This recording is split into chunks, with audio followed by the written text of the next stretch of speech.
Hello friends, here I will discuss about section 1 and section 2.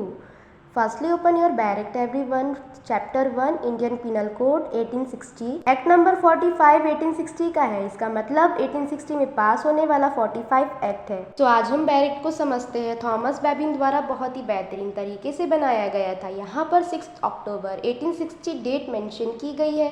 ये comment करके बताएं कि ये इनेक्टमेंट की डेट है या ऑपरेशन की। When was IPC operating? IPC का प्रियम्बल भी है, इस बात को ज़रूर याद रखें और स्टार्टिंग में ही बताया गया है। Whereas it is expedient to provide a general penal code for India, it is enacted as follows. Now expedient means practical efficient है। यहाँ पर ब्रैकेट दिया गया है, मीन्स इसका मतलब ओरिजिनल शब्द इंडिया नहीं ब्रिटिश इंडिया था, जिसे बदलकर इंडिया कर दिया गया था। यहाँ भी ब्रैकेट दिया गया है। Extend to the whole of India, यहाँ पर original word except Jammu and Kashmir था, जिसे हटाकर extend to the whole of India कर दिया गया।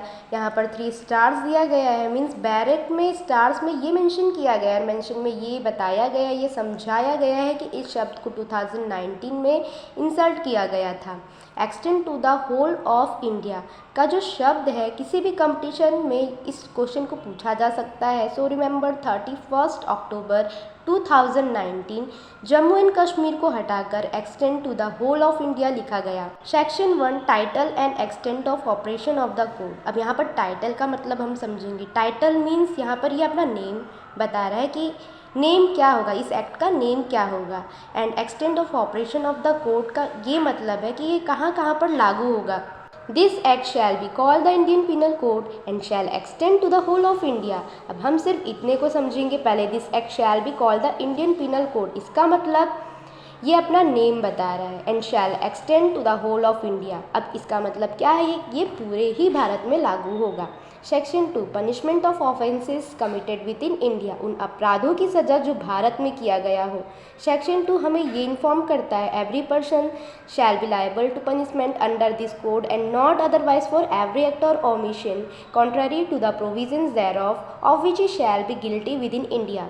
Omission means not done. अब एवरी पर्सन का मतलब है इंडियन सिटीजन इंडिया में रहने वाले हो या फॉरेन सिटीजन जो भारत विजिट कर रहे हो। Section 2 please don't take lightly IPC of section 2। यहाँ पर ये जो शब्द पर्सन डिस्क्राइब किया गया है, मीन्स डिस्क्राइब ये दर्शाया गया है, इट इंक्लूड्स कंपनी, एसोसिएशन और body of person whether incorporated और नॉट।